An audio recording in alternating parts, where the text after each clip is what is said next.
Alô! Está no ar, pulando a cerca. Vocês já viram o cartaz? Mostra o cartaz, por favor. Não o coisa no cartaz. Isso, o cartaz está torto. O cartaz está pulando na cerca. É um programa inusitado, o cartaz também é. Hoje, dia 5 de abril de 2013, o Pulando a Cerca não tem pauta, não tem roteiro, nem tem censura. É como a vida. E a vida é um pulo com esse cartaz. Bom, vou começar o programa dizendo o seguinte. Já várias vezes o doutor Modesto da Silveira colocou aqui no ar a questão do paraíso fiscal que é censurado pela mídia. Mas ontem, o jornal The Guardian, na Inglaterra, e a Associação Mundial contra a Fraude, viu que 144 mil empresas colocam o seu recurso nos paraísos fiscais. E altíssima personalidade também. O valor dessa revelação foi de 32 trilhões de dólares. Dá para rodar o mundo e sobar. Olha quanto roubo. Olha quanto roubo. Então, essa é uma notícia que se faz pela internet. A internet conseguiu abrir a caixa forte da roubalheira. Bom, mas o nosso programa hoje é a sequência e vamos convidar o engenheiro Arnaldo Morter, que fez esse belo livro, A História do Colapso da Civilização. Hoje, o capítulo é modernidade. Então, dia 5 de abril de 2013, modernidade, vão pular cerca o simpaticismo, o cultiço, o agradabilismo, o tesudíssimo também, gostosíssimo. Ué, Arnaldo Morter. Pula cerca, Arnaldo, para dar uma grande aula de modernidade. Está pulada a cerca. Está pulado. E vamos chamar também o nosso querido amigo, meu e no Arnaldo, o advogado Modesto da Silveira, pulador de cerca. Tá bom, deixou de íssimo, né? Bom dia para vocês. Bom dia. Pulador de cerquíssimo. Então, vamos iniciar o programa com uma grande aula que o Arnaldo, com sua voz, com sua emoção, vai colocar para a gente de uma forma não professoral, não acadêmica. Modernidade. Bom. Segundo o Modesto, ele falou, não vá dar uma aula de modernidade, vai dar uma aula de mortenidade. Fez xixi? É claro.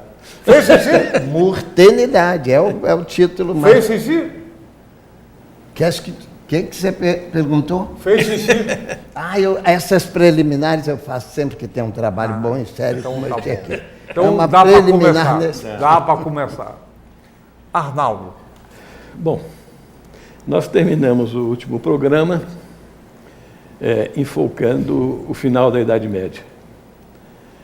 Agora nós vamos tratar da transição entre a Idade Média e a modernidade, como você definiu na sua organização desse tema. Então, para que fique claro a abordagem nossa, fique clara a nossa abordagem, vamos levantar questões que são fundamentais. O que definiu a Idade Média? O que define uma sociedade? E o que definiu a transição da Idade Média para a modernidade? A questão do poder e a questão da liberdade. Na Idade Média, o poder era um dogma, era definido por um dogma da Igreja de que o poder real, aquele que reinava sobre as pessoas, o poder temporal, ele era uma dádiva divina. Ele provinha da divindade através da Igreja, que seria a única representante de Deus na Terra. Isso justificava o poder descomunal que o rei possuía. E uma série de restrições à liberdade. A outra questão, a liberdade, estava muito ligada ao patrimônio, à propriedade da terra. E a propriedade da terra era um fundamento da economia medieval. Os feudos, criação do Carlos Martel, é uma forma de propriedade para permitir ao cavaleiro que servia ao exército do rei Franco manter a sua montaria, os seus auxiliares, tudo aquilo que era necessário para que ele fosse cavaleiro na frente de combate. E toda uma hierarquia que existia em torno do rei, através da nobreza, eram os vassalos do rei, tinham seus títulos que estavam também vinculados à terra, à propriedade da terra. Eram os duques, os condes, os barões e etc. Inclusive também os príncipes. Tinham os principados, os ducados, os condados, etc. Já na modernidade, há um retorno ao princípio republicano de que o poder advém do consentimento do cidadão. Então, na organização republicana, o cidadão concede o poder a determinadas pessoas, escolhidas por eles, para exercer esse poder em benefício do coletivo. Então, o conceito de liberdade na República é diferente do conceito de liberdade na Idade Média, que era uma subordinação sucessiva ao senhor feudal, ao barão, ao conde e até ao rei. Do duque até o rei. E todos eles subordinados ao papado. Então, a Igreja construiu, assim, uma civilização formada de uma série de reinos. Só para esclarecimento para mim. Então, você vinha desde a vontade de Deus, o seu representante imediato seria o papado, e abaixo dele é quem ele nomeava reis ou senhores feudais em qualquer área. Nós até já discutimos, em parte, no programa passado, quando nós tratamos da união da Igreja com o Império Romano. A questão da união entre o espiritual e o terreno, que deu um desastre monumental. Inclusive, deu deu o Império Teocrático, que foi a Idade Média. Né? Bom, então isso tudo aconteceu através de processo. Não acontece da noite para o dia, as coisas não se transformam da noite para o dia. Há uma série de eventos que levam a determinados acontecimentos. Há uma evolução do pensamento, que é a linha que nós adotamos para fazer o relato, porque senão seria impossível relatar a história se não fosse por essa linha. Seria intrincado, uma montanha de nomes e de situações, e ininteligível. Então vamos analisar o que aconteceu. Bom, na questão do poder, o rei era sagrado pelo Papa.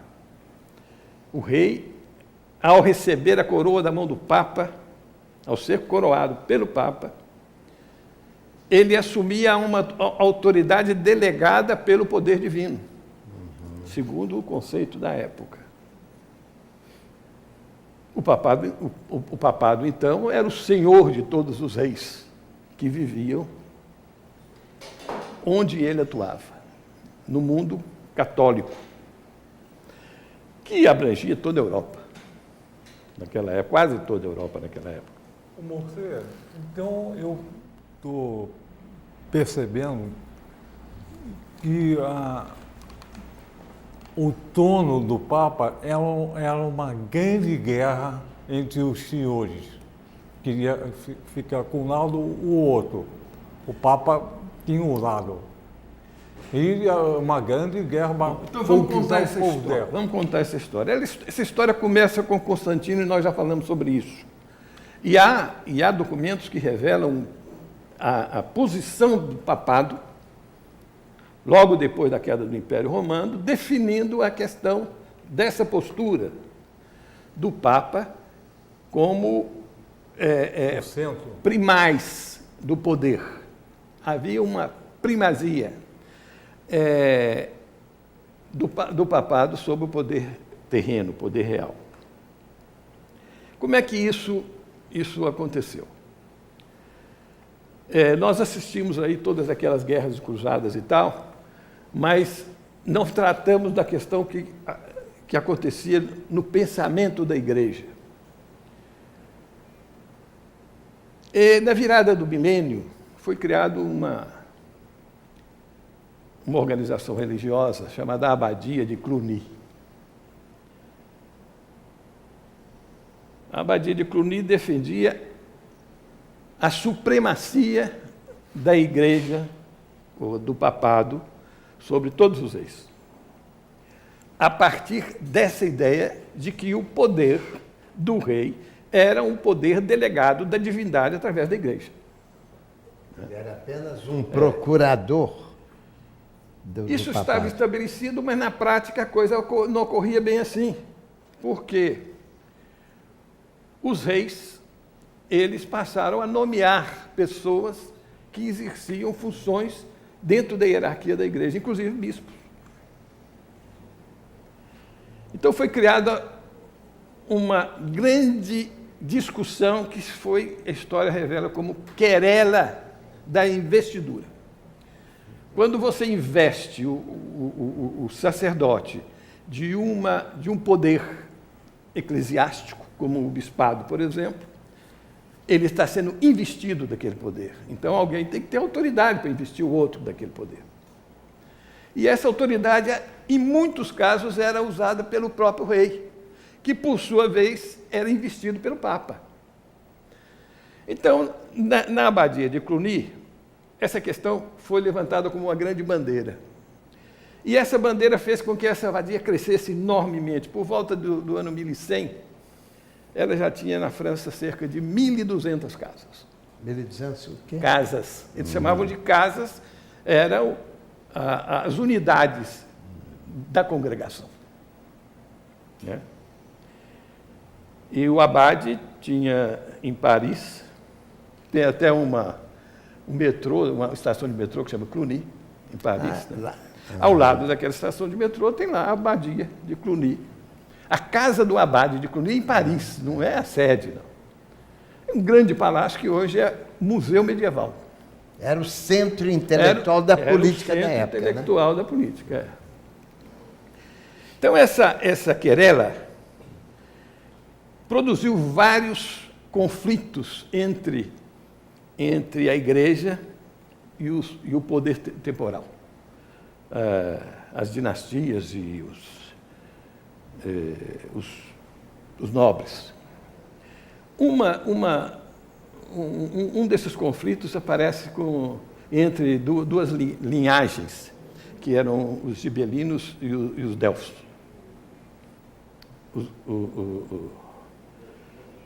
Os guelfos e os gibelinos.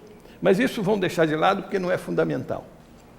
Mas é nessa época que começa a surgir também as grandes invasões ou cruzadas, né? Também. Esse assunto nós já tratamos na outra. Já tratamos? Eu estou passando de raspão para as pessoas poderem entender o que vinha a ser modernidade. Né? Então, nós estudamos.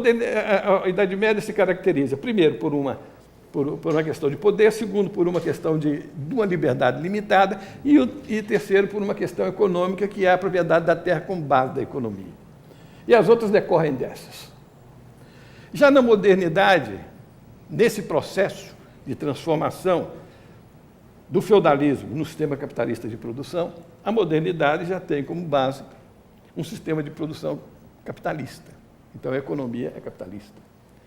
Segundo, a liberdade é o conceito republicano da liberdade, a liberdade do cidadão, que, num determinado momento, resolve se associar com outros, e aí é que ele se torna cidadão, pessoas se associam para criar uma unidade, para fazer um pacto, segundo Rousseau.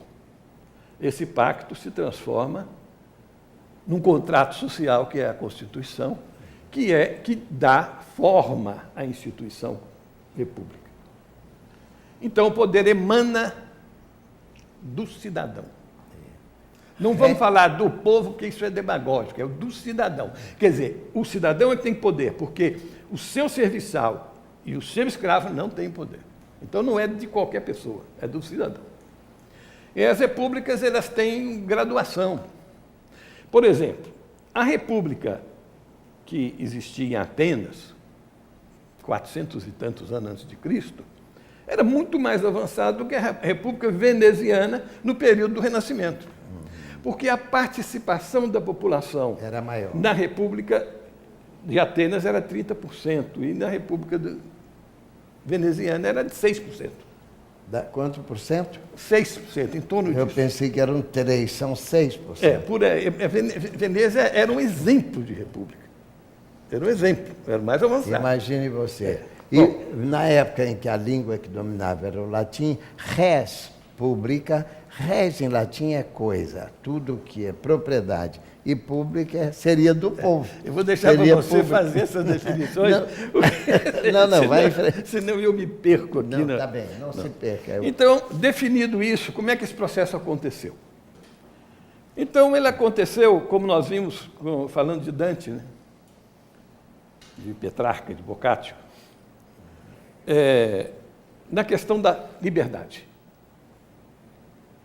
O que marcou o Renascimento foi, sobretudo, o conceito de humanismo, quer dizer, o homem como centro das coisas. Então, para que o homem seja o centro da coisa, ele tem que ter liberdade. Em termos espiritualistas, seria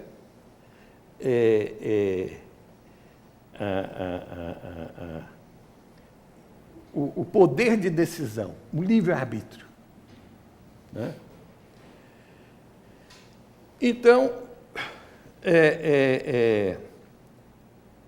nós passamos aí pelo conceito humanista do Renascimento e vamos chegar lá no conceito de cidadão da Revolução Francesa, por exemplo. E o suporte, o poder, ele não tem mais origem divina, a origem vem do cidadão. Quer dizer, é o voto do cidadão. Inicialmente, esse voto era um voto censitário. Era um voto de uma elite que era selecionada a partir da contribuição de tributos. Era em função do imposto pago por cada um. E isso existiu no Brasil também durante o Império. Né? E você vê em várias passagens da Revolução Francesa a questão da definição do voto censitário e do voto popular, né? Que mudava radicalmente a Assembleia, a representação na Assembleia, quando isso aconteceu. Bom. Então, vamos ver como é que esse processo se deu na manifestação das pessoas. No final do Renascimento, depois desses três fantásticos gênios que foram Dante, Petrarca e Boccaccio, no final do Renascimento apareceu um outro extraordinário gênio que foi Maquiavel. Maquiavel era diplomata, era um humanista, republicano, diplomata e experto em artes da guerra, como seu Sun Tzu. Acho que ele aprendeu com o Sun Tzu, hein? Pode grande ser que parte, sim. grande parte. Bom, mas o fato é que você vê uma movimentação, mas essa movimentação não foi só no plano das ideias, não. Das ideias humanistas. Ela se deu também no conhecimento. E se deu muito mais na cidade-estado, porque eram republicanas, do que nos reinos. Porque os reinos tinham o poder da igreja predominando e monopolizando o conhecimento. Então, você acha muitos poucos exemplos de pessoas que se destacaram nesse contexto. Eu procurei, para identificar alguém que fosse representativo disso, encontrei um cara que é fundamental dentro do pensamento da modernidade, chamado Roger Bacon. Roger Bacon era um inglês de Oxford, que foi aluno de um Grosseteste, que era um frade franciscano e que tinha formação neoplatônica. Ele era um homem que defendia a filosofia platônica. E aprendeu com ele uma série de coisas que não eram ensinadas, a igreja não deixava isso aparecer.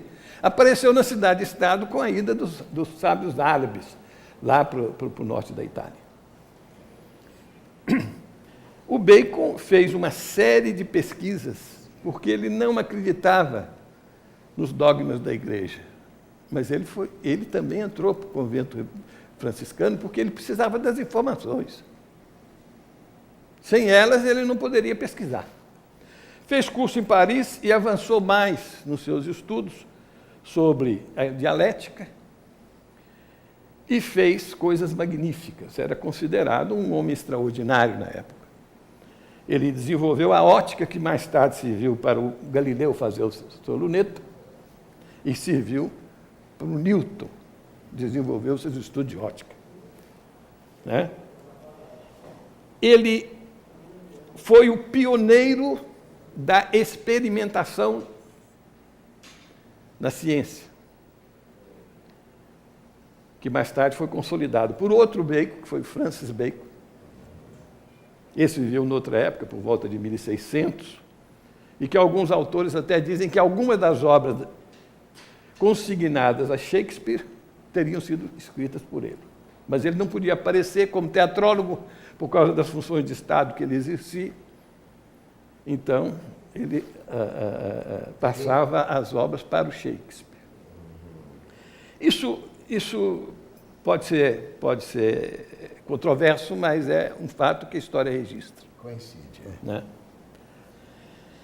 Então, você vai ver o seguinte, além do Roger Bacon e alguns que não apareceram porque se aparecesse, aconteceria com eles o que aconteceu com Roger Bacon, que foi preso depois de publicar suas obras e só ficou 10 anos preso e só sobreviveu à prisão 2 anos. Morreu depois. Os outros que faziam pesquisas faziam clandestinamente, eram os alquimistas. Os alquimistas não eram só alquimia no sentido de transformar metal em ouro, nessas coisas que são popularmente divulgadas aí. A alquimia tratava da transformação da matéria, e a química também. Então, a química vem da alquimia, tanto que vem de uma parte da palavra alquimia, se tira a química. Bom, ali apareceu um sujeito chamado Paracelso. Paracelso era médico, era alquimista e tinha um pensamento novo em matéria de medicina. Para ele, o corpo humano era um universo. Como existem leis que comandam o universo, tem leis que comandam o corpo humano. Fenômenos que aparecem no universo também aparecem dentro do corpo humano. O corpo humano não é uma totalidade que tem que ser compreendida como tal, não é só as partes, não. Existe uma totalidade. E hoje isso é reconhecido. E ele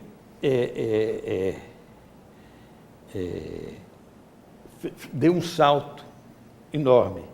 Não só na medicina, porque na medicina já tinha conhecimentos anteriores na Índia, na China, no Egito, mas, sobretudo, na química. Ele introduziu pesquisas que não eram mais alquímicas, era na transformação da substância em outra substância, na mistura de substância para criar outra substância. Mas isso clandestinamente que acontecia, porque senão o cara ia para a Inquisição. Bom, fora disso, as coisas aconteceram na cidade-estado. Por isso que o Renascimento ocorreu, sobretudo em Florença, mas também em Veneza e nas cidades vizinhas. Foi aquele povo daquela região, também em Milão e outros, Arezzo, naquela região que houve o grande salto intelectual da humanidade, buscando inspiração no conhecimento da antiguidade, sobretudo dos ensinamentos grego-romanos, mas outros também que vinham das bibliotecas de Alexandria, trazida pelo Papa, pelos árabes. Então, ali é que se deu o grande salto. Mas a ciência, ela não se desenvolveu tanto ali, não. Quem desenvolveu a ciência ali foi o Galileu, e quase que foi para a fogueira. Só não foi porque era amigo do Papa.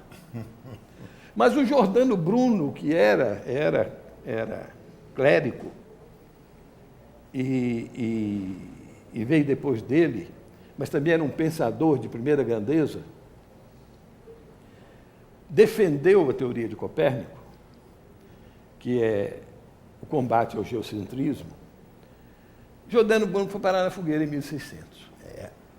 Então, a grande controvérsia que houve no plano da ciência naquela época aconteceu no século XIV e XV. Não, XV e XVI. XV e XVI. No século XV, Gutenberg.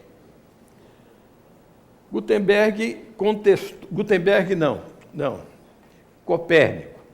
Gutenberg já é outra história. Copérnico contestou a teoria do geocentrismo, que o universo girava em torno da Terra. Essa era a concepção de Ptolomeu, que era um filósofo grego, 200 anos antes de Cristo. Mas tinha uma outra concepção também, que era de outro filósofo grego, filósofo da natureza, Aristarco de Samos, que era de que o dia e a noite se devia à rotação da Terra e não à translação do universo em torno da Terra. E Copérnico, estudando isso cientificamente, através da astronomia, concluiu o sistema solar que nós conhecemos. O sistema solar funciona como nós conhecemos que funciona. Mas ele não foi parar... Do geocêntrico para o heliocêntrico. Heliocêntrico. Ele não foi parar na fogueira porque ele morreu poucos dias antes da publicação da sua teoria. Mas o Giordano Bruno pagou. E pagou em 1600, olha bem, hein? Já no retorno da Inquisição, depois da reforma de Lutero. Ele era um religioso. E era religioso. Ele andou fugido durante algumas décadas, mas quando retornou a Veneza, foi preso e submetido a julgamento em Roma e condenado à fogueira. E por isso mesmo, a ciência foi se desenvolver na Inglaterra, com o Francis Bacon e depois com o Newton. Mas vamos voltar aos fundamentos para que isso pudesse acontecer. É o seguinte. Nós já falamos da base científica, que está em Roger Bacon, depois em Galileu, em Kepler, em Copérnico. E falamos também do avanço do pensamento filosófico. Mas para que isso se difundisse, foi um dos temas que nós discutimos no último programa, para que isso se difundisse, precisava que havia uma comunicação. E a comunicação escrita se fazia por uma publicação chamada Códice, que era uma espécie de livro, mas é aquele escrito um a um, pela mão. Então aparece Gutenberg. Gutenberg pegou os conhecimentos chineses sobre a imprensa. Os chineses usavam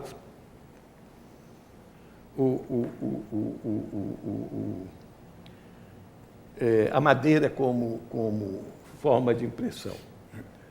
Os tipos eram feitos em madeira, mas aquilo desgastava e tinha dificuldade, era problemático para transferir a essência da tinta e a impressão era de baixa qualidade. Gutenberg, isso já no século XI, os chineses já dominavam a impressão. Gutenberg faz o quê? Faz uma liga metálica para fazer os tipos. Hoje é mais usado o chumbo, né, na imprensa aí, do tempo nosso de jovem, né? Litografia, né? E depois ele usou uma prensa que os romanos usavam para espremer uva, para fazer a impressão. E inventou uma tinta misturando coisas, pesquisando, que permitisse imprimir dos dois lados do papel. E com essas coisas, ele transformou o Códice num livro impresso, com um custo muito mais baixo do que aquele. E isso permitiu que os conhecimentos fossem difundidos. Você me permite um pequeno Só quero dar um fechozinho. O primeiro livro que ele fez foi uma Bíblia, chamada Bíblia de 42 linhas, porque cada página continha 42 linhas. E ele levou 10 anos para fazer. Mas quando ele fez, aquilo teve uma repercussão tão grande que espalhou pela Europa e a imprensa inundou a Europa. Poucos anos depois, já contava com mais de 1000 máquinas impressoras rodando nos principais centros da Europa. Isso permitiu a difusão do conhecimento, não apenas... o conhecimento saiu da igreja. O Martinho Lutero traduziu a Bíblia em alemão e publicou numa quantidade enorme.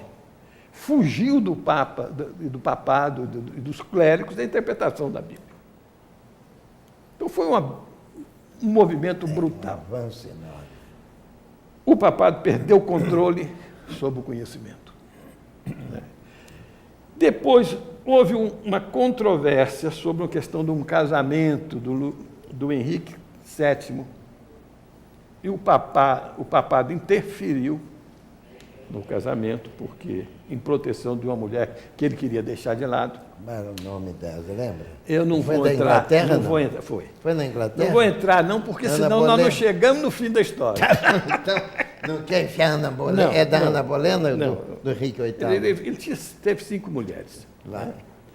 Então, Sabidas. senão nós vamos nos perder. Sabidas. Nós vamos nos perder, né, na história. Ele, então, cria a igreja anglicana. E a igreja anglicana não fazia Inquisição. Então, os ingleses ficaram fora do temor da Inquisição. E lá, a ciência prosperou. Com Roger Bacon, que sistematizou o método indutivo experimental. E foi a partir daí que o Newton deu um grande salto na ciência, elaborando as bases da mecânica newtoniana, que foi o suporte para a criação de todas as máquinas da Revolução Industrial. Todas não, porque as máquinas que tinham energia, produziam energia, como por exemplo o vapor e depois o motor de explosão, eles tinham outros estudos aí que eram a mecânica dos fluidos e estudos sobre combustão, né? Que vieram de outras fontes.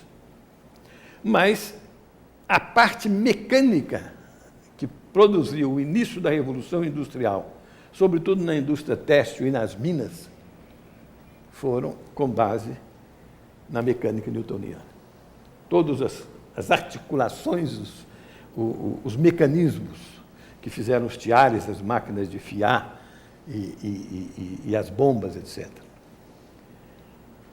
Então, nós tivemos esse rompimento, foi um rompimento de uma casca que impedia a humanidade de ver além daquilo que eram os dogmas da igreja que permitiu o surgimento da modernidade.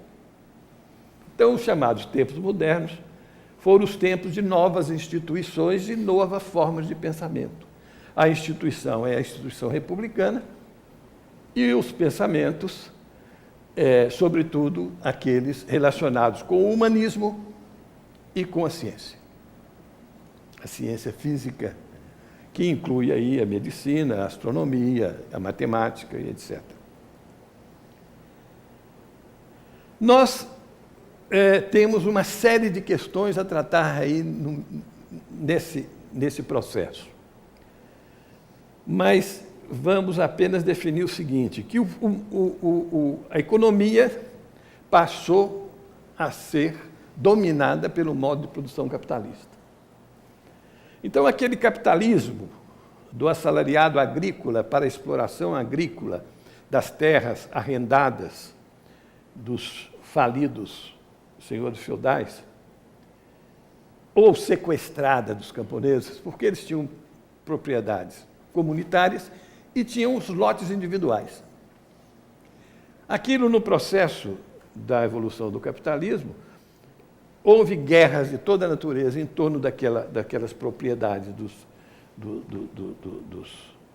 dos senhores feudais, e os camponeses acabaram perdendo a batalha, sendo expulsos do campo. Até que os ingleses tiveram que tomar algumas medidas, tomaram várias medidas no sentido de impedir que fossem formados grandes latifúndios para exploração, por exemplo, para a criação de ovelha. Então, eles criaram situações, criaram legislações que regulamentavam a atividade agrícola e de criação e pecuária, para que não houvesse a concentração do poder e não fosse necessariamente criada a cerca para proteger os rebanhos, que impediam o camponês de ter acesso à sua propriedade e que isso inviabilizava a vida do camponês. Isso fez com que saísse do campo uma população gigantesca que não tinha o que fazer na cidade. Uma mão de obra que estava lá miserável e que no final de semana tinha que comer à custa da paróquia, da caridade das paróquias, porque senão eles morriam de fome. E a cidade enfrentou uma série de coisas. Mas a indústria primitiva, aquela que surgiu de uma concorrência da produção industrial, da produção capitalista com os artesãos e a atividade doméstica, porque a indústria têxtil era uma indústria doméstica. E aqui no Brasil também nós acontecemos na época do Império, aqui a indústria era doméstica.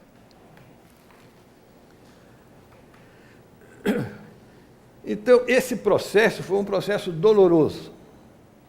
Foi aí que entra Marx na história. Porque quem descreveu isso com grande propriedade, com base em documentos produzidos na época, nas épocas em que ele tratava do assunto, foi Karl Marx.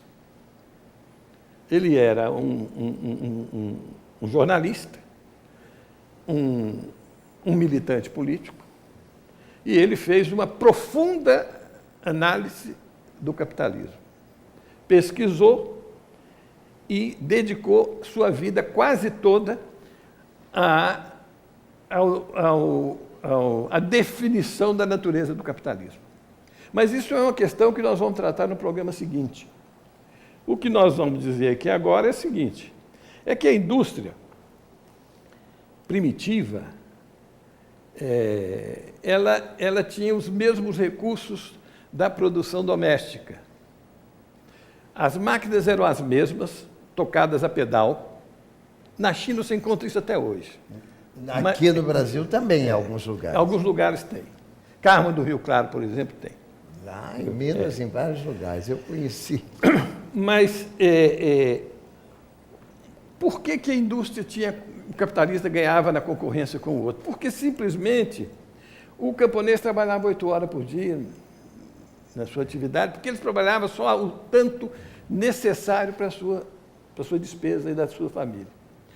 O capitalismo punha ele para trabalhar 16 horas. Esse era o horário comum de trabalho no século XVI, 1500 e tantos. Mas esses horas infinitas. E século XVII também. Mas veio até recente. Século XVII também. Bom, aí no século XVIII, com os conhecimentos da ciência, foi possível fabricar as máquinas e houve um salto de qualidade na produção industrial, que se chamou Revolução Industrial. A Revolução Industrial começou com o uso de uma coisa, com mecanismos. As máquinas produziam mais, sobretudo as máquinas de tecer. A máquina de fiar já foi mais difícil, você conseguiu aperfeiçoá-la, demorou mais tempo. Mas o grande salto nessa revolução aconteceu com a máquina a vapor. Quando foi descoberta a máquina a vapor, existia uma máquina de fogo que saía do laboratório, o pessoal pesquisando sobre o comportamento dos fluidos pelo aquecimento e tal, descobriram que aquecendo o fluido, no caso a água, produzia vapor, e aquele vapor acionava um mecanismo, né, que era o pistão, e esse mecanismo transformava em movimento, um movimento circular, e que com isso você podia fazer uma série de coisas. E o primeiro uso desse foi numa bomba de esgotamento de mina. De mina de minério de ferro. Depois, o Stephenson usou aquilo para criar uma locomotiva para transportar o minério de dentro da mina para fora da mina para o depósito. E depois veio a locomotiva, que foi uma revolução, outra revolução. E que, aliada à telefonia, ao telégrafo e tal, permitiu com que a estrada de ferro fosse a grande revolução tecnológica do século XIX e do início do século XX. Tem um navio a vapor. Então, nós vamos encerrar aqui essa questão para dizer apenas o seguinte. Então, foi feita essa modernidade. República, aumento de liberdade e sistema capitalista de produção. Mas, no meio dessa coisa toda, surgiram as correntes políticas e os interesses de classe. E aí houve um grande enfrentamento. Que começa na Revolução Francesa entre os socialistas e a nobreza. E daí a coisa se degringola. Mas isso vai ser para o outro... Antes de degringolar, só uma breve ilustração que eu acho que vale a pena. A imprensa, lá atrás, com Gutenberg, né? O chinês já tinha inventado a imprensa meio milênio antes. Só que eles tinham habilidade, como era madeira e desgastava, eles faziam página por página. Um país grande, uma população maior do que a população de qualquer continente no mundo. Na época, como hoje ainda, né? Só a China tem ainda hoje uma população maior do que qualquer outro continente. Pois bem, então eles já aproveitavam e faziam página por página, não tipo por tipo. Então, reproduziam para aquela nação enorme já um livro rapidamente, página por página. Então, vamos terminar o programa com parabéns pela grande aula que o Arnaldo Morter deu. A próxima aula vai ser o final, a pós-modernidade. Então, eu gostaria de pular cerca, estamos todos pulando a cerca com a sabedoria, o bom senso e a forma de colocar a história pelo Arnaldo Morter. Parabéns. Parabéns, Arnaldo. Pulando a cerca, outra, vamos cantar. 1, 2, 3, pulando a cerca, mais uma vez. Oba! Valeu, Arnaldo! Valeu, vale, valerá.